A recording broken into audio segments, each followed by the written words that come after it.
Kozhikode CPM നിയന്ത്രണത്തിലുള്ള സഹകരണ സംഘത്തിൽ നടന്ന കോടികളുടെ തട്ടിപ്പിൽ അന്വേഷണം എങ്ങും എത്തുന്നില്ല. ആഴ്ചകൾ പിന്നിട്ടിട്ടും CPM സമ്മർദ്ദത്താൽ കേസെടുക്കാൻ പോലീസ് തയ്യാറായിട്ടില്ല. അതേസമയം നഷ്ടപ്പെട്ടവർക്ക് പണം തിരികെ നൽകാതെ കുറ്റക്കാരെ സംരക്ഷിക്കുകയാണ് ബാങ്കെന്നും ഭരണസമിതി ആരോപിക്കുന്നു.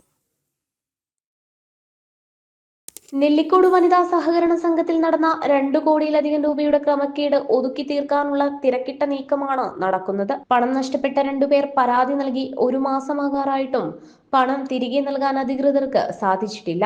മെഡിക്കൽ കോളേജ് പോലീസിൽ പരാതി നൽകിയെങ്കിലും CPM നേതൃത്വത്തിന്റെ ഇടപെടലിൽ കേസെടുക്കാനും പോലീസ് തയ്യാറായിരുന്നില്ല. നിക്ഷേപിച്ച പണം തിരികെ നൽകി ഒതുക്കി തീർക്കാൻ പാർട്ടി നിർദ്ദേശം നൽകിയെങ്കിലും ഭരണസമിതിക്ക് ഇതുവരെ അതിന് സാധിച്ചിട്ടില്ല.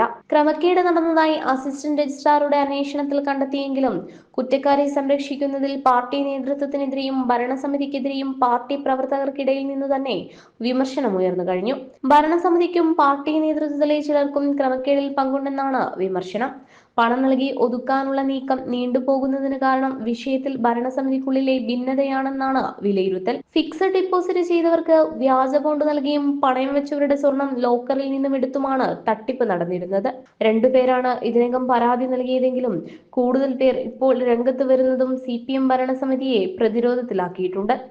പാർട്ടി ഇടപെടലിൽ പണം ലഭിക്കുമെന്ന് പ്രതീക്ഷിച്ചിരുന്ന പരാതിക്കാർ ഇപ്പോൾ വലിയ നിരാശയിലുമാണ്. ജനം, കോഴിക്കോട്.